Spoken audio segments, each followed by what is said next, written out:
Tell me about like your childhood with your brothers and some of your family. Yeah, that's because it's funny because I thought you were going to be like, oh, Venezuela. And it's like, there's not much Venezuela in my childhood. Yeah. I came here when I turned 6. Yeah. And so like on my birthday. What's the age difference between you and your brother? I was born 95. Daniel was 93. Jesus was 90. Okay. So Jesus is 5 years older than me. Daniel is 2 years older than me. Okay. So interesting. 2. Yeah. There's a 7-year difference between my brother and I. So it's it's an interesting dynamic. Yeah. Comparing the two, I guess. Yeah, exactly. We're close enough to where it's like we were always able to like relate to each other. Jesus being the oldest, he like to me, he was just like the coolest one. So like I like admire him the most. Yeah. Here you go, Jesus. Here's your back stroking, I guess. But like Daniel and I would also spend a lot of time together because we did at least spend like periods of time where we went to the same school. Whereas with Jesus, I didn't because he was 5 years older. Yeah, much older. And so, which is funny because like Sable and Jesus are the same age. And so it's like the relation is still a little different, but like, so I don't know. The relation is there. Absolutely. But like, whenever I refer to like growing up and my family, I always say like us because like Jesus, Daniel, and I were such a unit. Absolutely. Absolutely. That like we did everything together and all the inside jokes were with us and like everything was just together. I can totally relate. Yeah, absolutely. Yeah. And I don't know, it's kind of different being 3 instead of 2.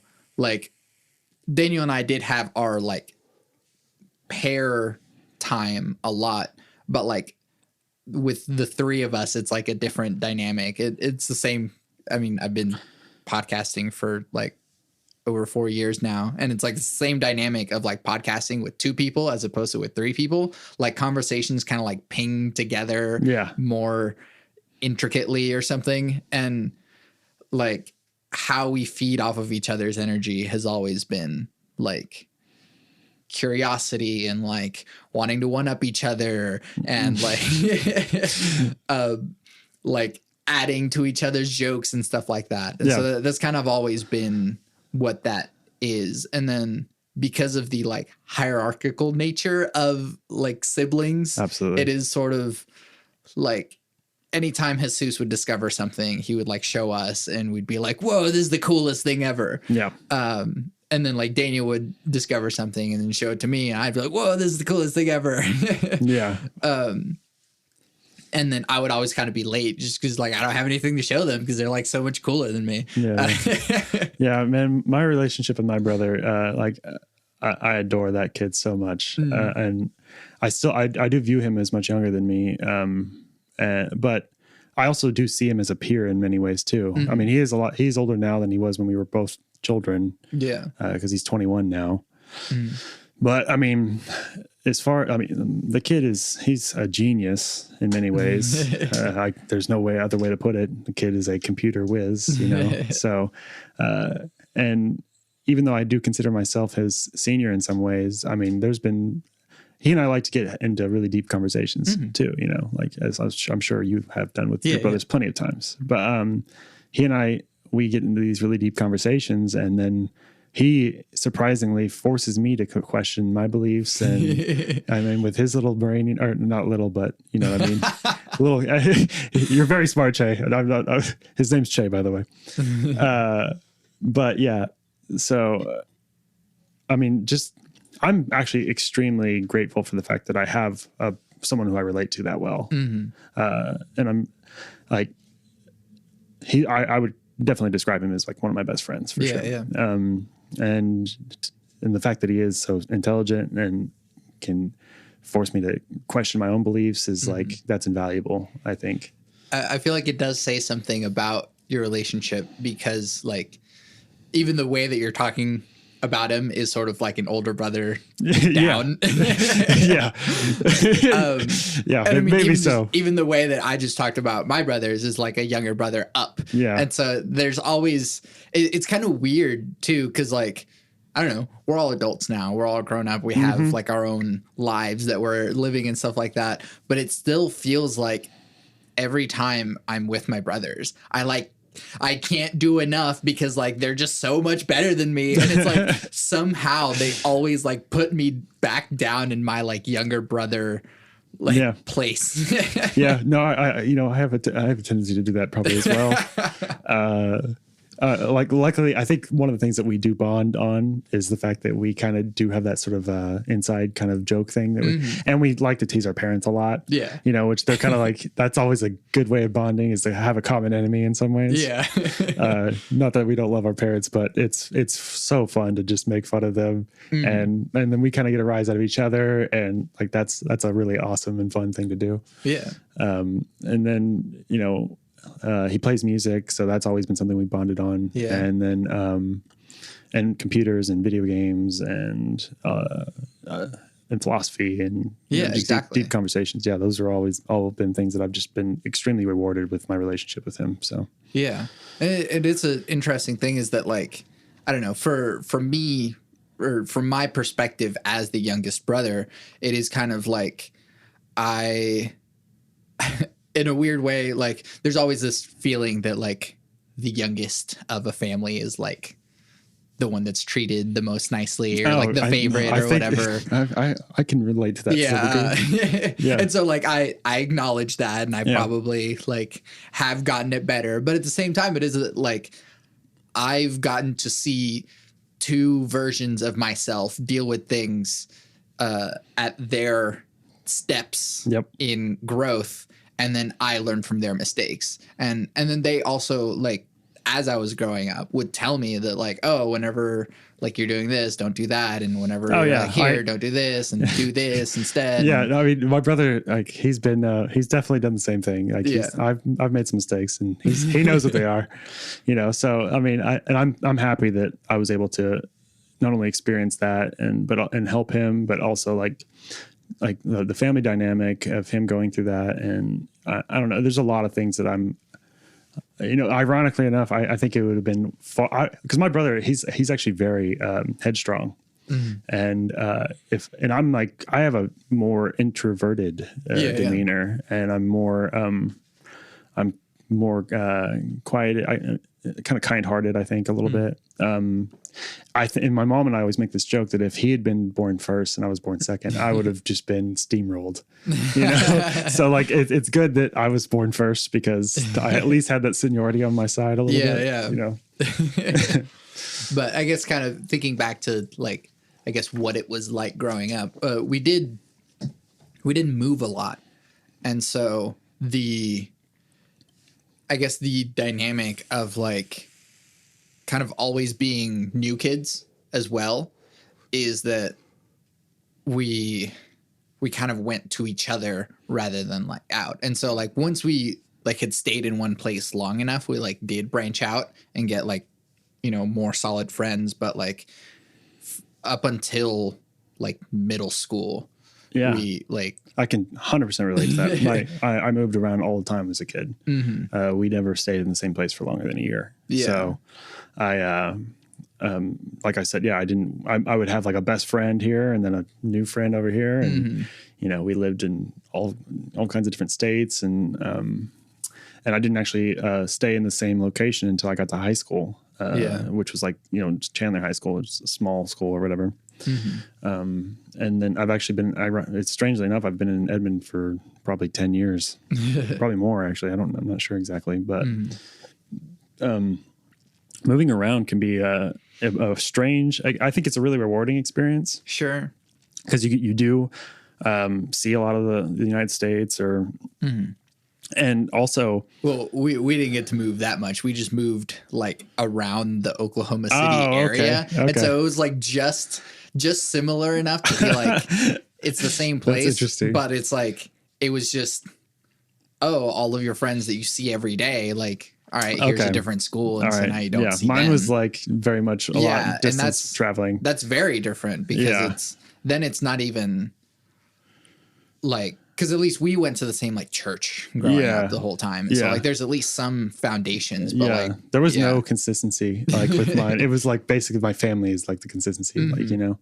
And no, I look back on that experience. I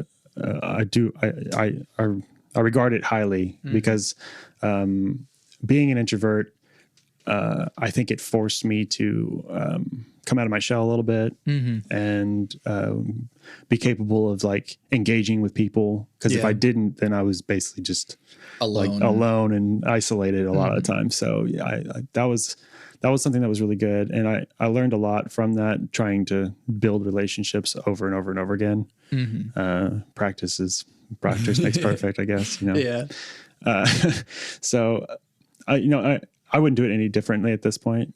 I actually love the fact that I've been able to stay here for so long now because I've actually developed some really great friendships with your brother and with some of my other friends, and just having some consistency in my adult years has been really nice, actually. Yeah. I do think that, I mean, for me, I do want to move away from Oklahoma. Oh, yeah. Just because I can, yeah. I don't know, fuck this place, but no, Oklahoma, of all the places I've lived in, I never imagined I'd end up in the state that I was born in, because it's definitely the least lackluster of all the places I've lived, for sure. It's pretty boring here. But it does at least allow for like, and this kind of goes into like, I guess the music scene conversation, but like because it's so cheap to live here, it does allow like growing up as sort of a springboard to like save money and then be able to like go somewhere else and not have like a crippling amount of debt. Yeah, for sure. I mean, I was working in Colorado about I think it was about 2 years ago, almost, maybe more or less. But so the price of living there was insane. Yeah, I made some really good friends out there. And I would go hang out with them, and there's like 8 people living in the same house. Oh, wow. Yeah. I mean, it was it wasn't like a super nice place, but it was like, it wasn't that worse. And they all had like rooms. It was a big place, but like you have to really, pull your resources to live in a place like that, in Denver. And that was probably one of my favorite places I continue to desire to live in some place like Colorado. Oh, yeah. The outdoorsy stuff. I'm all about the outdoors. So, but I guess a question for you, because I feel like, I don't know, I've talked to lots of different musicians in the more like contemporary scene, but like the difference then becomes with like classical. It's like there's not really like a lot for classical musicians in Oklahoma. Yeah, for sure. I mean, I always saw classical music as a springboard, and I still love it. I think Bach is probably, even though he's not classical, one of the greatest composers of all time. I'm like obsessed. Even when I was in college, I was extremely obsessed with Bach. But I'm not really a big consumer of classical music these days. I think it was like, I saw it like a tool. It was like, this is how you're going to learn how you want to do what you want to do, because there's already established like process and foundation for music learning and reading music and theory and everything. In Oklahoma, I mean, honestly, pursuing anything in the classical realm is kind of antiquated at this point. Yeah, because like you're like trying to draw in like old people, or not a lot of people our ages are really all that passionate about it. And I mean, I think it is to be appreciated. I think it's extremely rewarding, and it's extremely beautiful. And some of the greatest people that have ever written music wrote it that way. And but it's not something that I'm wanting to actively pursue or perform or do any of those things at this point in my life. Yeah.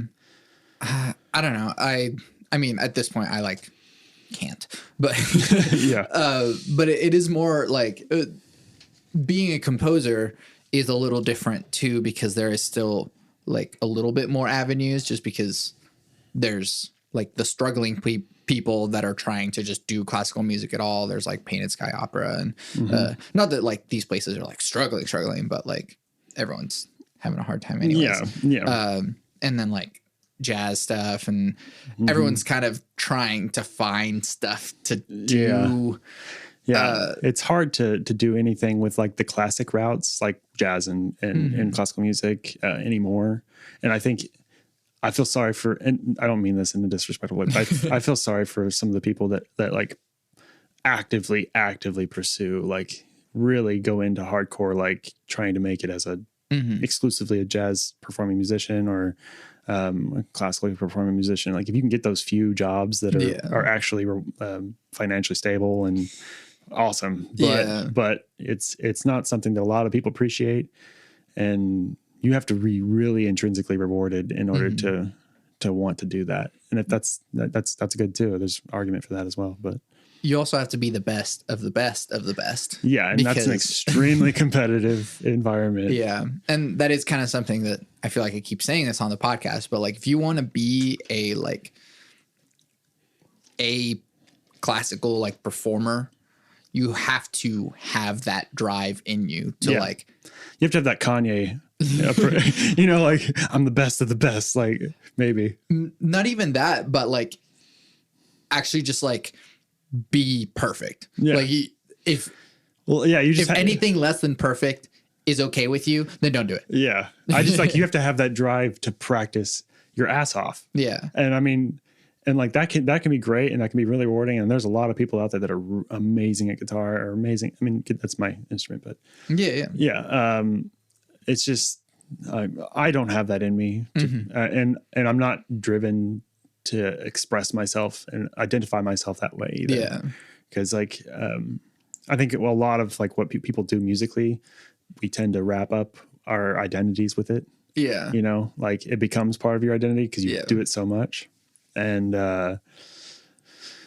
you know, I think to some degree, we have a conscious ability to sort of control how we identify and how others identify us as, I guess. Yeah. And so, personally, I don't want to be the classical guitar player guy, you know? Yeah. So, or, I mean, not that it's a bad thing. But. Yeah. Have you ever considered being a session musician? Yeah, I mean, maybe. I'm not much of a I like performing, but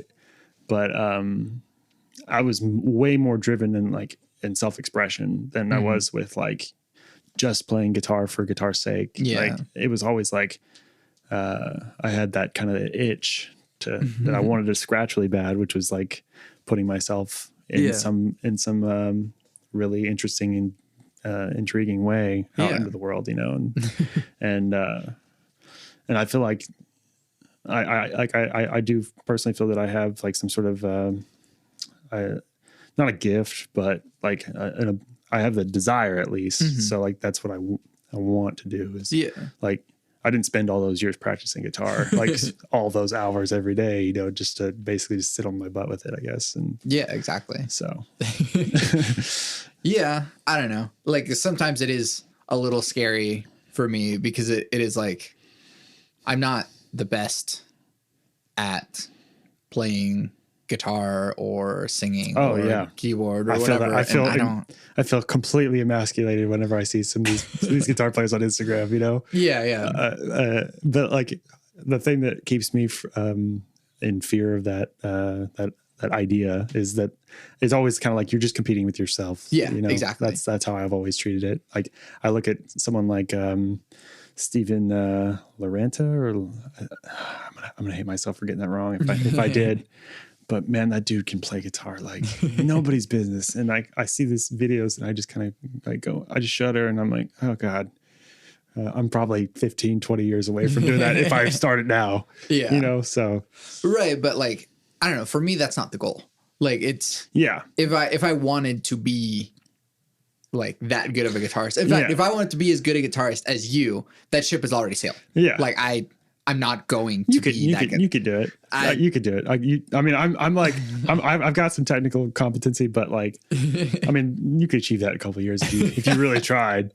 But at the same time, like, like the same thing that's keeping me from achieving even better technical competency is the fact that the music I want to write doesn't need a lot of that. Sure. Like that stuff's really awesome when you see it being done, and then like, holy crap, like I can't believe that's being done. But there's a lot of in between room, and there's a lot of really amazing music that doesn't even require that at all. Yeah. And you already have a brain and like an ear. So like, I mean, as long as you stay true to that, I think you'll, that's and I think that's an interesting thing is cause like, I don't write things that I don't want to write, if that makes sense. Yeah, like, absolutely. And so I can totally relate to that. Like, I think most of the things that I write for myself, at least like vocally, for example, that is my main instrument. If like I consider myself a performer vocally, I know what I can do. I know I'm a pretty damn good singer for myself. Yeah. And so I don't write anything that like I can't do. But for like guitar, for example, I can't write stuff kind of outside of my ability. I can like, absolutely, I can theorize it, but guitar is an interesting one because it's like, it's so specific as to what it can do, as to what the human hand is capable of on the neck of a guitar. Yeah. Like you can kind of just like throw notes on a page and put it on piano and people can probably do it. As long as like you put five notes per hand. See, and there's something in that that I discovered when I started writing music for guitar. Because I used to transcribe everything into my computer with Guitar Pro, and which is like a notation tablature software that you know put in rhythms and stuff.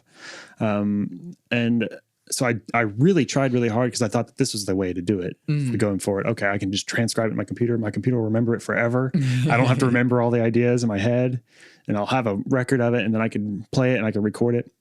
And you're using a lot of MIDI, so you're relying on like the finished product to sound like the MIDI kind of. Yeah. And you know, I noticed over time that everything I wrote into Guitar Pro sounded like it was written in Guitar Pro. Yeah. You know, like I was like transcribing directly from the guitar, but I was so used to hearing the recorded version on the Guitar Pro that, you know, and then you also fall into traps like, well, it's easier to write things that don't have as interesting of a rhythm because you can just write like 16th notes all day and you can make a pretty melody that fits the chords really well, but it's not really all that interesting to listen to because it's just straight 16ths the entire time. Yeah. No offense to Bach or anything, but definitely offense to Bach. Bach was overrated. But yeah, so I noticed that when I started to start using a DAW and like and plugins and really start to record the music and just use my ear. Yeah. The results were leagues in terms of creativity, way more interesting. Yeah. That's something about the classical realm that I feel like has always been lacking. And it probably has a lot to do with like the tools by which we learn it. And so there were so many times during my master's that I was like, I want this thing, but there's not a good way to show it on sheet music. Yeah. And it's like, why are there only like 7 dynamics? Like, this is stupid. Like quiet, kind of quiet, loud, or like kind of loud, loud. Yeah. And then like you can go into the extremes of that, but like I mean, I think transcribing is like really good for after you've written something. Cause then it's like, okay, but like if you're writing into notation, like it just comes out. Oh no, I never did. Yeah. Well, like you have to be Mozart or, you know, cause like otherwise like you're basically, it takes a long time to construct a musical idea. And while you're in the process of it, you can be influenced by your own ideas that are happening on the spot. And if you're slowly putting things into a computer and you're not just building it all on the spot, like with your ear, you can get wrapped into patterns really easily. Like I noticed that with my own guitar playing and when I'm writing music is that I'll start to write something and I'll be grooving to it. I'll be liking it, you know, and then I'll be like, I'll you do that thing with any creative process where you step away for like 20 minutes, right? And you come back and listen to it and you're like, oh God, it's garbage. Yeah. Oh, like what the hell? Like I've read that like 17 times, you know? So like, that's something that's really frustrating. Yeah. Although sometimes it is like, cause I don't know, you can look at different composers and be like, oh, they had this thing that they always did. And like, maybe from like a music theory perspective, it's like, oh, this is just a thing that Beethoven always did. This thing that Bach always did. Yeah, I wish it was that word. Maybe if you like actually like talk to them with a time machine or whatever, they'd be like, I can't stop doing it. It just keeps happening. I don't want to keep doing it, but it just keeps, and I'm too involved in the thing to now change it. So it's just like, I've done this thing 20 times and I just do it now. Well, like, you know, like for me, especially like I try to use my ear more than anything. And it's taken time to develop my ear to a point where what sounds good to me isn't just the things I've done a lot, you know? And like, cause I think, at least in my experience, when I'm writing music, the chords that I use, and because you're also simultaneously trying to develop an aesthetic, and the chords that I sometimes tend to use are just because I like the quality of that chord. Yeah, you know, and so like I tend to wrap myself into that circle because that's the aesthetic I'm going for, but then in doing that, you don't explore things that you could potentially be using, or I mean, maybe if they're not music exclusive, you can still do that. Yeah. But it can still be somewhat of a hindrance sometimes. I feel like I hate writing the same thing over and over again. It drives me crazy. But again, that is like maybe the tools that you're using kind of lend themselves to more easily do something like this. Yeah. And so it's like, it makes sense that if you're like notating into sheet music, like if you just keep doing triads or something, it looks nice on the page because it like it's just like these stacked notes. Yeah. But like depending on the instrument that you're playing it on, like stacked triads on guitar suck. Oh no. You don't want to do that. You don't want to do that. And stacked triads on piano feel great. Yeah. And so like I something that really was an awesome like transition or tool for me was going from trying to notate piano keyboards like chord progressions into music software, going from that to going to strictly MIDI out, like looking at a piano roll. Yeah. And like I was like writing out my stuff, and then I could like analyze it like just by looking at the notes and go, oh, that's this triad, but I'm using like inversions or whatever. And then I could build on that, and then I could look at like this huge chord progression as like lines. Yeah. You know, and then I could go, well, wait, the voice leading would be better if I moved that third. Exactly. Down. And you can see it better. Yeah. And then like I would spend like 10 hours working on like one short little chord progression, but then at the end you see all the lines like matching and meshing well. And then it looks like this tapestry, and it sounds like this tapestry that's actually logical and makes a lot of sense. Yeah. It's way more rewarding that way. Like the music notation is, you have to have a brain for it in order to see it that way. Yeah. And I just couldn't like it. Yeah, me either. Throughout my masters, I would do everything in Ableton in like the piano roll and MIDI and stuff like that. And then I would export the MIDI file and then import it into Finale. Yeah. And literally every time that I open up Finale and start using it, I say out loud, I hate Finale. Yeah, no, I actually never really got, I used Finale when we did like music technology in college, but it was never one that I really got super familiar with because I was always writing on Guitar. Guitar Pro was just way more conducive to that. You write numbers for tablature instead of just like, and the notation would just fill itself out. So I got like growing up, especially teaching myself for so long, like that whole 5-year period of just me basically learning tabs all the time. I got to where I could sight read tabs really well. Yeah. And it was mostly just using your ear to figure out rhythm, you know? So, cause there was back then we didn't have things like Guitar Pro where the rhythms, like it plays it and there's a MIDI form of it as well. It was just like numbers and a graph on a crappy HTML document online or something, you know? Ultimate Guitar, man. Oh yeah. I still use that. I still use Ultimate Guitar all the time, man. Greatest website of all time. It's like, yeah, if you ever want to learn guitar, ultimateguitar.com, find, hey there, Delilah. There you go. It's like the number one played song. Thousands of ratings on it. Yeah. Hundreds of comments saying like, this is garbage. Yeah. This chord's wrong. Yeah. Every guitar player has to learn Stairway to Heaven too. So that's always. I have yet to learn Stairway to Heaven. Oh man. Maybe I will at some point, but you got to make some people cringe at a party sometime, like, or go to Guitar Center and really piss people off. I have played Wonderwall several times. There you go. Every time, ironically, but of course, yeah, yeah. No, I actually learned Wonderwall unironically when I was like a year into it, thinking like, man, that's a good song. And looking back, I'm like, God, dude, I was that guy. So,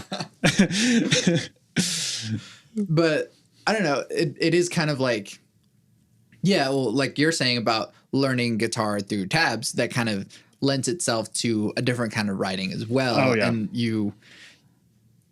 you can feel and like see how it like looks nicely on your hands or something. Mm-hmm. And you develop, cause like I was playing scales, but I didn't know any scales, you know, and it was all, and like, also I was also playing a lot of drop D tuning, which tends to line things up really well, especially on the top or the low 3 strings. Yeah. And so like, and, you know, I was a hardcore metalhead, so everything was chugging and bar chords, like, you know, all day. But the patterns line themselves up really well. So you can play really fast and learn these things that, because there's not a lot of like deviation in the pattern. Right. But it's 555, 777. Yeah. And even like scalar, like, you know, fast, like little riffs or whatever. All that stuff just makes a lot of sense, and it matches up well with the inlays. So like, you know exactly where to go and what sounds good and everything. But then over time you realize that everything you're playing sounds like it's written that way, you know? So once you kind of, that would be what I would describe not playing with color. Yeah. And you know, that's still my own interpretation. Mm-hmm. I guess, how do you break yourself out of a guitar sound? Because like, again, the guitar is so this is a concept that I always explore, and I feel like needs to be acknowledged across everything, but it's like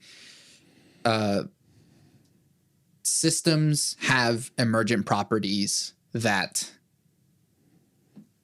kind of determine what the tendencies are going to be within the system. Mm-hmm. And so the way that the 12-note scale is and how we use it, and then how we separate that into 7-note scales, and how the distance between mi to fa and ti to do, like, creates those tendencies that we hear in all of our music. And like, that is something that we need to acknowledge as like, the emergent properties of this system is why we have cadences feel like this.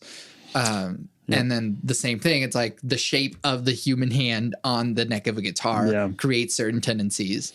Yeah. Like, so like, as far as like writing something, escaping whatever, you know, the guitar is made to do, like, now something I haven't done, which I think would probably be pretty beneficial, would be playing in like really drastically different tunings. But like, I tend to try to get really knowledgeable of like standard tuning just personally, because like that's kind of what we all learn how to do, and there's a lot of sense into why it's tuned that way too. But like just the B string being at first, like, that was for a long time. That was a big that's pain the in the bane ass. of my existence, man. It's a big pain in the ass. B and E they can be pains in the ass. Ironically, I picked up 5-string bass recently because I got a bass, and there's no B string, so like, I'm playing scales on a 5-string bass, and I want to do what I was doing on guitar. So like, these triads that I'm trying to play on the top of the neck and stuff, they're like frustrating me because they're not the way the guitar is made, you know? No, it's all the same. It's great. I know. I learned bass first. It makes sense that way. And I you know, I've somewhat overcome that problem since I've had the bass for a while, but yeah, writing on the guitar, like, if I'm going to do something, I'm basically using my ear to write something that is just intriguing to me. Whether that sounds like it's written on a guitar or not. I mean, usually it does, just based on tone. Yeah. But I'm not really ever trying to not sound like it's on a guitar. Yeah. But yeah, I mean, it's escaping like the system of the guitar, like you were saying. I think you're less prone to fall within the system of the guitar than you are you're prone to fall into the system of your own like understanding of it. Yeah. You know, like, cause that's way easier of a problem that, to encounter and way more difficult to overcome than cause the guitar itself is like, it's logical and, but usually our understanding of it is lesser than the system itself, you know? And so, I'm more often than not just trying to overcome my habits and my approach than I am like, you know, worried about like the guitar itself. Like there are chords that I wish I could play sometimes that I don't have big enough hands or voicings that I really want that just, I wish there was a lower note that I couldn't like. It's like I need an 8-string guitar, right, or something like that. And if you fall down that rabbit hole, you're just gonna like get this big ass neck that's like. Man, I've been just playing a dulcimer now. I've been thinking about it, but you know, I'm gonna need more money before I can do something like that. But actually, this is an interesting change of subject. But is there is there a guitar or something that you really, really like look at and like desire, or an instrument maybe, or? You know, I think I have like this idea of like extreme sort of pragmatic approach to like, so if you see over here in my guitar rack, yes, I was exploring a little bit. I have an acoustic guitar, which is my first guitar. You had mentioned your first guitar in the last podcast. It was from Daniel's girlfriend at the time in high school, Julia. If you know her. I met Julia, and like she had never played it, or like I don't know. It was in her family, and she was like, "Do you want it?" It's like, "Yeah." So that's been my guitar. All right, it was my first guitar. It's got a good tone to it. I strummed it a little bit. And it sounds pretty decent. Cool, because it's been through a lot. It survived a car wreck. Yeah, I had one suffer through a car wreck. One of my electric guitars got destroyed. Yeah, and I've never had a case for it, so I always just those old beater acoustics around. they can handle some struggles. And so I kind of want like just a nice like solid Martin or a Taylor or something, just to like just a good solid wood like. And that'll be all I need for acoustic guitar forever. Yeah. I have a buddy that I work with that he recently brought a Martin. I think it was a Martin. It was either a Taylor or Martin, and I hate myself for not knowing the distinguishing right now. But Taylors are brighter, Martins are. Yeah, I know I played on it, and I know that sounded amazing. Yeah. I almost want to say it's the Taylor, but the logos look really similar in my mind at this point. But I remember playing, my steel string acoustic is, it's not that great or anything. It sounds pretty, but it's not one that I play on a lot. And I only have one other than like my first guitar that is like untouchable, like not playable. No way. So playing on something like that it's really rewarding and really interesting. And, it roughs your fingers up a little bit, you know? But those can be fantastic guitars. Yeah. Beautiful. But the thing is that like, so that was my first guitar and I never knew any better. And I kind of still don't. So, interesting. And so my second guitar, it's not here, but it was a fake Strat. Like a Squire or something? No. Okay. So I bought it from a Goodwill for like $25 because it was all messed up, and I like cleaned it, and like it had like duct tape on it, and someone had like Sharpied on like the American Idiot like Green Day grenade thing on the that's wonderful on the pick guard. And I like scraped it off because I hate Green Day. And not a big fan either. But like that was my first electric guitar, and I was like, man, like I have an electric guitar, and I like plugged it in, and so like the first recording I did, so like you can listen to my album, Bloom, and Home. The first track is the first thing I like ever recorded. I've listened to that track, and it is that crappy guitar with just like some delay and reverb. That's awesome. And it's like, you can listen to it and if you want to be like, oh, the tone is awful or whatever, like, I don't know. I didn't know any better. I like how it sounded, and that's what it was. Absolutely. And so I've never been like a gear snob or tone. Yeah. So I literally, whenever I got my second electric guitar, that is a Fender Strat HSS. Yep. The reason is because I literally Googled most versatile guitar. Yeah. That sounds about right. And people were like, they're awesome guitars. Get a Strat with a humbucker.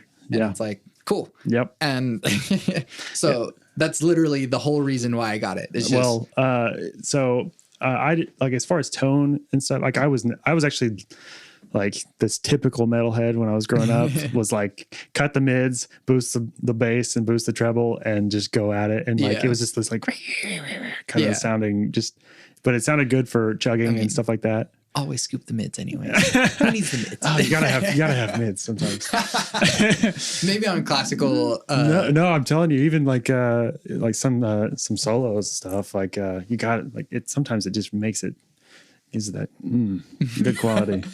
But it's a necessary edge, but I don't like it a whole lot. Like so I played on a my first electric guitar was not my first. The first electric guitar I ever played was a Fender Squier that my dad showed me a song. He played. I think I learned "Ghost Riders in the Sky" by Johnny Cash. That was the first thing I ever learned. I was like 6 years old, and that was like all I knew how to play until I was like 14. Yeah. But I got the steel string acoustic and played on that for like a couple of years, and like obviously showed some interest and started learning some stuff. So I got an Epiphone Explorer, which is like just a black Epiphone Explorer. Mm-hmm. And that was actually the car that got destroyed in the car crash. The guitar that got destroyed in the car crash. But I played on that, and like the tone quality was like, looking back, if I would play on it now, I'd be like, oh God, you know. But I remember I went to Guitar Center one day and I played a Gibson Explorer, and because I'd been playing on that other one for so long, like I plugged that into an amp and I started playing it, and I couldn't believe what my ears were experiencing. It was like night and day, huge, amazing tone difference. And just, I felt like I was a better player and all that. And that was like the first step in like understanding how much tone impacts your playing. And, and so, then I played on, I actually eventually got a Gibson Explorer, which is, it's my main guitar, my main electric guitar that I've been playing for like 12 years or something now. Yeah. And it's been through a lot with me, and I love that guitar so much. Yeah. But I went from like I had an amp, sold the amp, had another amp, sold that amp, and started doing direct interface in my computer. Exactly. Yeah, and and whenever they first started doing that software, I think I did the in college. I started using Bias Effects, and Bias Effects has got some pretty good tone, but in the last like 2 years, this company called Neural DSP released these, what they call archetype packages, these plugins. And I'm going to like recommend this brand to anybody who wants to direct interface in their computer. Get Neural DSP. You can try out any of their plugins entirely for free for like 2 weeks or a week or something. Yeah. And then you can, and actually right now their stuff, they have doing Black Friday sales. So everything's 50% off. Yeah.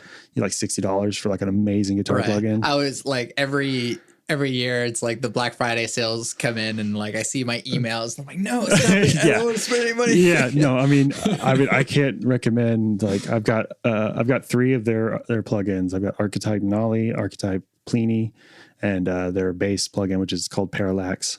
And I use Archetype Pliny for every solo and I mean, like the tone quality it's like butter. It's beautiful. It just makes me feel so warm and fuzzy inside. So, yeah.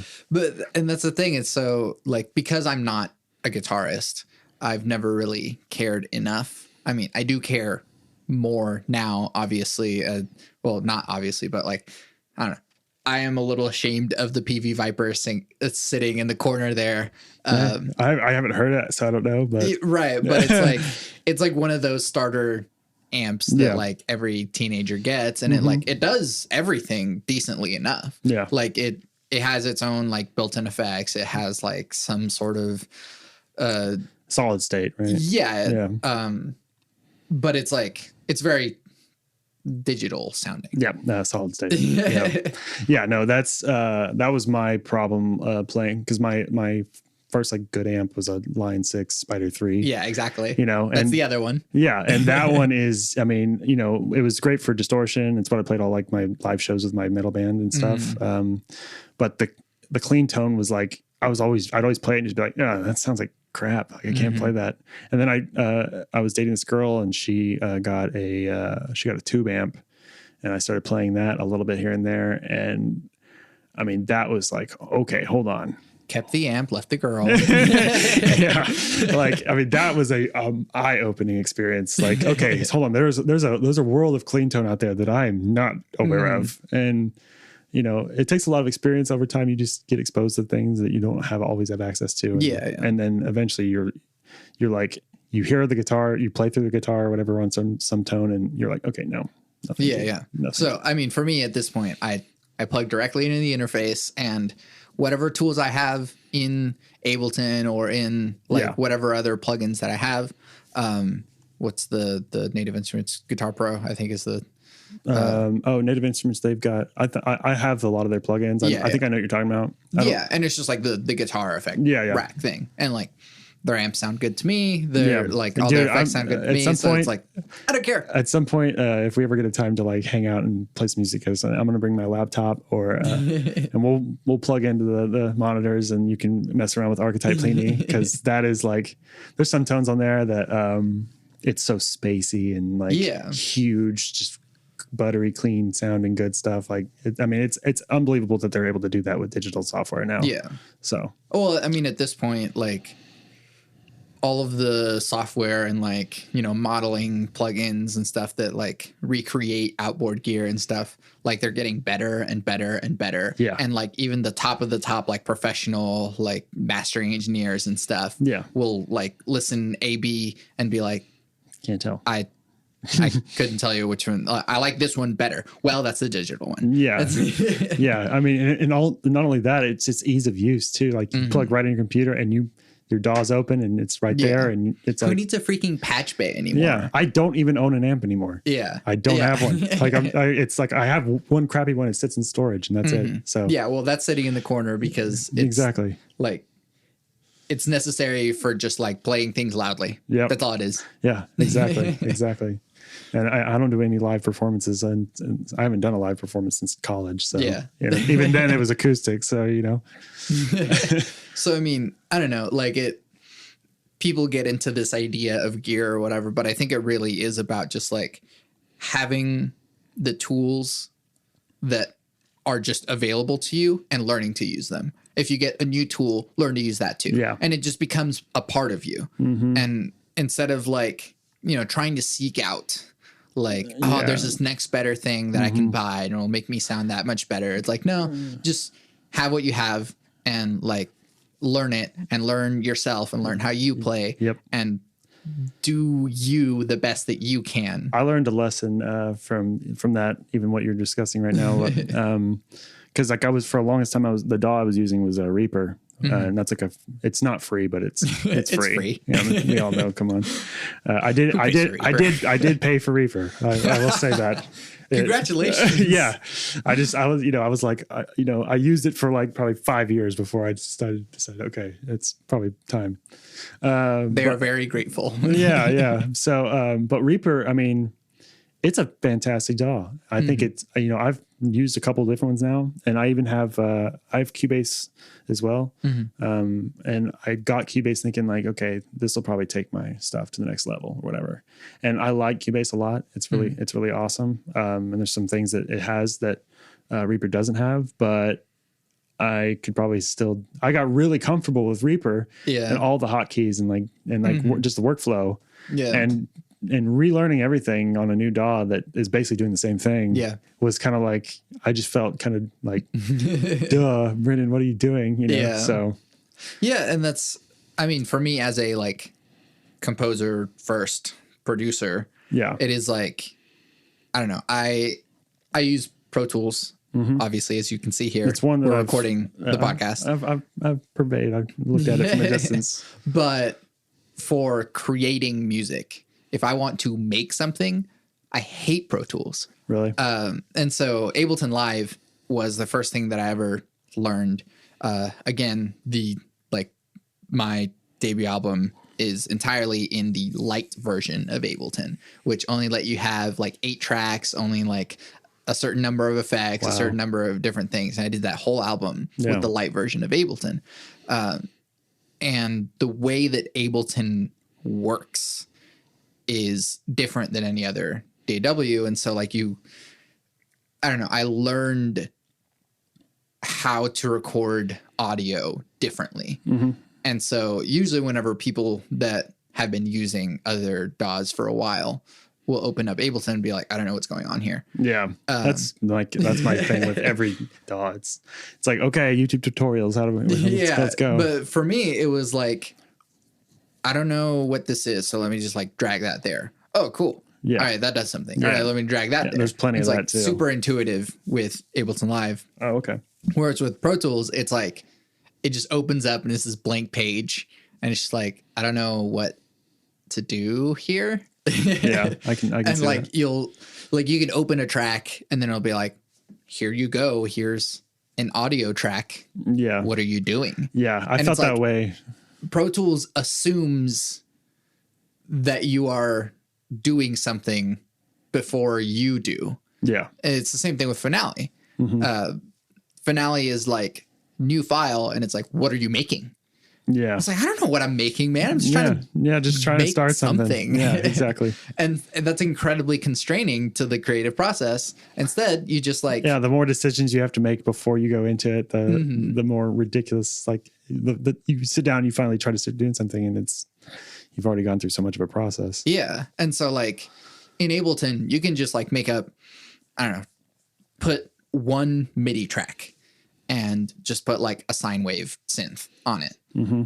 And you can already do like anything on piano, anything on like that's guitar. How I feel about Reaper too. It's just like a simple sine wave, and then you'll mess with tone later. Yep. And then you have notes, and you have complete creative freedom, and you can throw effects on it. You can do anything you want. Yep. And I think learning from that way, like thinking of sound and thinking of notes first, and then going out into, all right, what do I want tone? What do I want? Yeah, it's kind of like effects. You do a rough carving and then you polish it later, you know? Yeah. And like that's always been my writing process too, is establish the foundation. And I used to just try to start writing like a melody or something, but nowadays I do it all from the ground up. Like I build chords and then melody comes after I've got this whole thing already built, you know? So I mean, a lot of times I'll just like sit here just like pressing a key over and over again, just like no, boop, oh yeah, like dude, going through the sounds. No, dude, every instrumentation is got to be like one of the blights of my existence, because because like if you don't get the instrumentation right as you going along, like that, the instrumentation you're using drastically changes like how you're influenced to make the ideas that you want to make. Mm-hmm. Like I can start a song thinking like, I'm going to go in this, I'm going to make like a pretty heavy metal thing, you know, and I'm going to start it off with like this clean tone or something and like build something ethereal and then go into something heavy or whatever, you know. And as I'm going through my instrumentation and I'm adding layers and stuff, I eventually just go like, no, this is not heavy at all. This is totally clean, pretty, you know? And I mean, like the only thing that changed that was the fact that the instrumentation I started using was like, it meshed way better and it sounded way cooler and it inspired this whole different idea. Like I went down a completely different rabbit hole. Yeah. You know, and kind of going with that, like classical music idea we were talking about earlier, I feel like classical music, because of the medium of looking at sheet music and you already have the instrument and that's what you're playing. Yeah. You don't spend enough time thinking about what sound is. Yeah. And so it's like a piece of music, whenever you learn it and play it, you can be like, oh, this sounds very like, you know, joyous and playful. And like the articulations sort of start to come out the more that you play it, even if like the articulations weren't there. It's like, oh, you know, this is kind of plucky rather than like elongated. And like that's not something that will necessarily show up in the music unless you like keep learning it. Yeah. And so sound is as important as like pitch and notes and rhythm. Yeah. One thing that I noticed when I was in school was like you want to learn a piece and you start learning it and you get all the notes down and then you sit down with your professor or whatever and you play it for them and they go, okay. And like, you already have this thing in your head of like how maybe you have like an idea of what you want from it and you start playing it that way. And then they go, okay, that's interesting. And they start to lay out some rules, or not some rules, but like some logical criticisms and like, okay, well, why are you doing that way? And you start to think about it and, you know, you're like that was probably one of the more interesting and rewarding aspects of college, was just having somebody to bounce my performance off of, and just because they're like, well, is there any intention behind that? Or is that just like what you think is cool? Yeah. You know, and it's like, I think there's value to both of those things, but I think the intention thing is way more important because especially classical music, you're playing a drama. Like it's like it's like a Shakespeare play or something, you know, like, and you want it to make sense. You want it to sound a certain way as it progresses and then reach a certain climax or, and so you need the intention for it to make sense. Otherwise you're just playing notes on a page. Right. Well, and this is where it gets like a bit headier about music, but like the inevitable conversation is like, just what is music? And so I love that conversation. The shortest possible answer that I've reduced it to is just sound with intent. That's basically my definition too. Cause I take it, I've always been kind of asked the question more broadly of like, what is art? You know, and I think music falls in that also. But I always defined it as like anything you say is art is basically art, and you know, intention. It's like I say that's art, so it's art. And I've had people laugh at me for saying that, and I say, okay, well, what's your definition? And they've kind of came back with me something, and I go, a painting or something. Yeah. It's like, well, would you say that like a film is art? It's like, I mean, it's very interesting because it's so subjective and, you know, like I think somebody told me like, well, it's something that you create. And I was like, okay, well, what if I created like a toilet and put it in the middle of a museum hall or something, you know, like, well, that's not art. And it's like, well, I created it. I think it's beautiful. You know, it's like, so. And so like sound with intent is like the most reducible that you can do it. So it's like if a tree falls in the forest, it just makes a sound. If a tree falls in the forest and you record it and you play it back to someone, then it's music. You know, and you know, and what's something, this is probably a little bit off topic, but it's something that I've always thought was really, or this is kind of high talk. Maybe I'm not high, but like all of our experiences, like in terms of like our senses and stuff, that's all created in your brain, you know? And so like, what you see and what you touch and what you feel and what you hear aren't really, I don't know, like what are they outside of like the human experience, you know? I mean, what is sound other than just vibrations and how I mean, like your experience of sound is all like created by your brain. Yes. You know? So like, that's just like, it's interesting to consider, I guess. I don't know. Yeah. But, and then, so like how it goes in and then how you like interact with it is sort of where this interesting exploration becomes. And so it's like, we can listen to the sounds of birds and be like, that's beautiful. But like to birds, they're just like, they're out there just yelling. Yeah. Like it's some form of language. So like we interpret like the sounds of nature as beautiful for some reason. And maybe it's because we associate it with something and these relationships that we can create. And so it's like, because of that, like intention is sort of where I think the like necessary qualifier is, because we imbue the meaning to it. Yeah. God is dead and we killed him. So we have to create our own meaning for our lives. Yeah, there's some truth to that as well.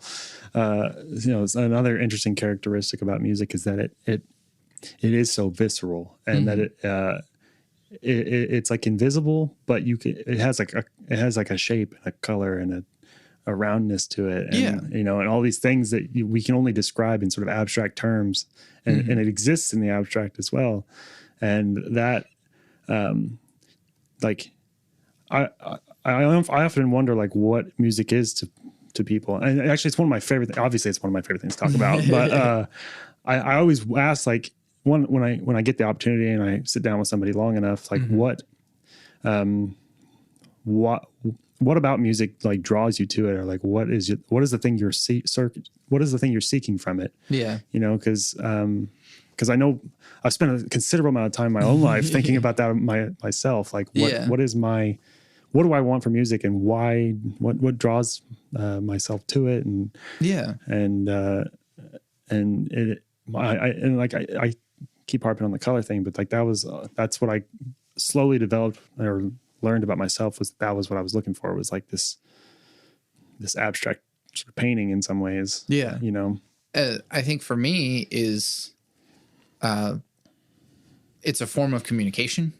Absolutely. And so the way that music can convey information differently than language, than touch, than visual art, and the craft of maneuvering that communication is very intriguing and important. And so like, to me, I'm searching for ways to convey information more effectively and more uniquely. Yeah. And so it's simple enough to convey pain with just like screaming. It's another way of conveying pain by, taking a guitar sound and distorting it. And like, these are two different sounds, but you can use them together or separately to convey a similar message. That's something I didn't ever, it's something I've definitely considered, but it's not something that I've it's not been in the forefront of my mind when I've been writing, is like, what are you conveying right now? Yeah. What are you trying to say? Ironically, it's not ironic, but some of the best pieces I've written, I think personally, like, or at least the ones that I've received the most sort of, commendation from friends and family that have heard him, were the ones that like I did actually go in with the intent of like, I want to convey a feeling about something right now. And that always made my music better. Yeah. And sometimes you don't even know. Yeah. Exactly. Yeah. You can actually start writing something and then kind of hear it after the fact. And then that can just go, wait, no, that's that. Yeah. And holy crap. And the whole process of creating something that, even if you don't know what you're trying to say, as you're working on it, as you're refining it, you're like, oh, this is what I'm trying to say. And so I always kind of use the metaphor of finding the statue in the marble. And so you're chiseling away at the marble that isn't the statue. Yeah. And absolutely. So like, even if you don't know what the statue is beneath, you might like hit something and be like, oh, it goes in that direction. Absolutely. That's totally right. And I can even, I used to draw a lot when I was a kid. I've definitely been always more artistically oriented than, I'm terrible at sports. That was kind of like the juxtaposition of my childhood. But like learning that I was like a fairly creative individual. And so like I would always draw, and that, I think what you're describing now has actually kind of been what my aesthetic has been for a long time, which is just start creating and figure out what you're creating as you're creating it. Yeah. And even when I was drawing as a kid, I would just start drawing on paper and like whatever. I had no idea what I wanted to go and start drawing, but I would just start making lines, and that would turn into these big drawings. And the same thing with a lot of my music. And same thing even with photography too. I mean, probably the only thing that I couldn't say I've done that with is like videography, because you have to go into that with a intent. Sure. Like, it's like, I'm going to make a video of this because, you know, I never went into like, I just never started videoing things and then just tried to say, well, what am I trying to convey? Yeah. And that's where like some like avant-garde filmmaking Exactly. can come from, is like someone just like walks around with a camera and then like the process of editing sort of refines what do I want to show people? Yeah. And it's a similar thing again with creating music, is like you can try a whole bunch of different ideas and only the stuff that gets kept in is what people see. Yeah. But like there's this whole process of like, not that note. And like you have all of these options that it could have been. Absolutely. That's one thing that I've had a difficult time doing, is like establishing what kind of style of music I want to convey to the world. Is like, I haven't really released an album or anything. I've written a lot of stuff on my computer, but I haven't really put together like a cohesive like idea or anything. And all the stuff that I've written, it's like all over the place. You know, I've got like a lot of different genres and it's basically, it sounds like if you were to list it all in succession, it sounds like I'm throwing darts out into the world and just trying to hit random stuff, you know? But I think a lot of that stems from the fact that I tend to like lean towards like progressive music and just I tend to consume a lot of different genres of music. So whatever inspires me in the moment is just whatever comes out, I guess. Yeah. And I've made it a point to not be pigeonholed by genre. Yeah. I think that's so that I can do anything. And so it's like, I know that on my next album, I have like some pop songs. I have some rock songs. I have some like, I don't know, jazzy songs. Like it's all different stuff, but it's still all me. And I can see how it's like cohesive, and all of these stories that I'm telling, all of these things that I'm saying through music. And like, it's like, I mean, like instrumental music, it's kind of like, I think I've heard you even say this. I think I remember you saying this on your podcast with your brother as I listened to that one, but it's like music for music's sake, you know? And that's what I think is, I mean, that's what I appreciate at least. It's like, cause I'll even listen to stuff that isn't really all that appealing, but just because it is, I can tell that, I mean, maybe it isn't, but at least to me, it seems like the intent is that I'm just making music because it's me and this is what I'm throwing out in the world. And, and whatever that may be, whether it's interesting or not, it still is semi-interesting just based on the fact that it is that. It's like human creation. But it still says something. Yeah. Like there's no way to listen to like Beethoven's Pathétique and not hear that he's saying something. Oh yeah, that's beautiful. I went through a Beethoven thing for a while, and that was one, man. Yeah. And it's beautiful. Like, sure, there may be some notes, or you can dig into like Beethoven's history and what he was going through at the time or something like that. Yeah. But it's like, you almost don't even need any of that. Yeah. Like, to really feel some sadness in that one or something. Yeah. You know? And so it's like, there's a lot in it. Yeah. And so like, no matter what, something is still being said and you can interpret it differently, but like there's some kernel of something that we're all trying to communicate whenever we make music, whenever we listen to music, and we're receiving these messages. Yeah. And so one of my favorite things that I've learned how to play on piano is one of the Chopin preludes, the E minor, which is it that one that's like that the one note. Yeah. No, I know exactly what you're talking about. It's beautiful. Yeah. And it's like, so simple. It's so simple. And it's like the chords move mostly stepwise. And like the melody is like pretty much just two notes. Yeah. But it's so powerful and so profound and so sad. Oh, like, God. How is this so sad? Yeah. No, that is there was this video that it was like a TED Talk. I think you may have seen it, but it was by this guy named Benjamin Zander. And he did Why Everyone Loves Classical Music or something, I think is what it was called. And he used that piece, and he if nobody's seen this, check it out. It's amazing. But he uses that piece and he asks like the audience a question, like, put this in your mind before I play this. And then he plays it and like, oh God, man, it's oh, God, okay. Well, now I'm probably going to go cry in my room for a little bit, but it's a powerful video. And that piece is unbelievably powerful for how simple it is. Mm-hmm. And so it's like, I don't know what or why, like, but like it is, and it's powerful. And so Chopin's amazing. This one's going long enough. There's one more little point that I want to raise for at least like 5 minutes. Okay. Is a friend of mine was showing me something. It was either a piano or guitar piece.